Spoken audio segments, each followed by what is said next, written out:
Mrs. Gandhi, how tense is the situation on your frontiers with Pakistan? It's very serious indeed. The two armies are confronting each other.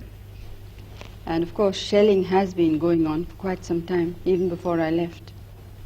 Do you really think it's possible that Pakistan would attack India with their present internal situations?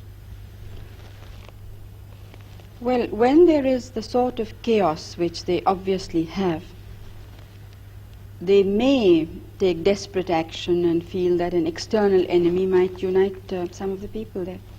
What about you? Is there a situation in which you might attack Pakistan? Well, I hope not. India has always tried to be on the side of peace and negotiations and so on.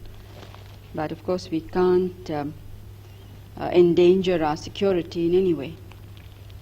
Do you frankly expect to see war with Pakistan soon? It does look to many people as if it's inevitable. I don't think one can really give an answer to a question of this kind. Because as I said, we are trying everything possible to prevent it. Why have you not felt able to agree, as the Pakistani president has, and he suggested it, that you should withdraw some troops from your frontiers?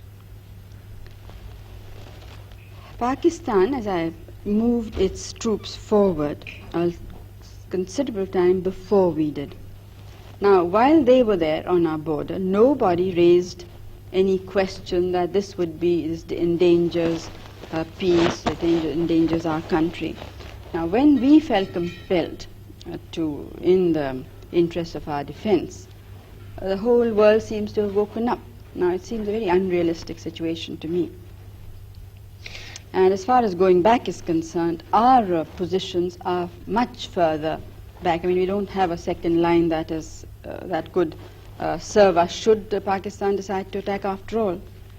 So it would not be, I don't think I would be doing my duty to the country and to the people if we would agree. And one thing you must remember is that we have never attacked anybody, but we have been attacked 3 times. But do you support the Bangladesh guerrillas? Do you support a separate state in East Pakistan? You see, it's not a question of supporting or not. The question is what is likely to happen. I don't think we can shut our eyes to the situation in a neighboring state. I think, and I personally think that most of the world believes this, so they may not be willing to say it out openly, that Pakistan as it existed can never be the same again. But don't you think the situation on your frontiers might be less dangerous if you personally were to meet Yahya Khan, so that you understood each other's positions more clearly? Have you read some of Yahya Khan, the president's speeches and interviews? Yes. Well, and do you still think it would serve a useful purpose? Maybe you would understand each other's positions on the frontier better. You'd understand why your troops are stationed there. No, I understand it perfectly well. There's absolutely no doubt in my mind. Our troops are stationed there because we were threatened by the military regime of Pakistan. In no uncertain words, there has been a situation of indirect aggression. And I don't think that you could point out to me any other head of government who in the present circumstances would have been so restrained, when the entire country is not restrained. I mean, it is great difficulty that we are holding the situation.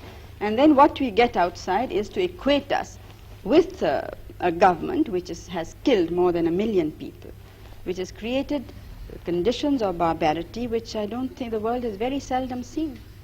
Perhaps against the Jews in Hitler's time, but I don't think in any other time of history has this sort of thing been witnessed. Do you see yourself somehow being drawn into this, being involved in this in some way that you might have to intervene in East Pakistan? Out of humanity, almost. Well, East Bengal is the affair of the leaders of East Bengal. Now, it's up to them what should happen there. Final question. The refugees are still coming over and you have this enormous problem in India. How much longer can you sustain this? Well, we can't sustain it now longer. It's now for some months it really has been something that's, water going higher and higher.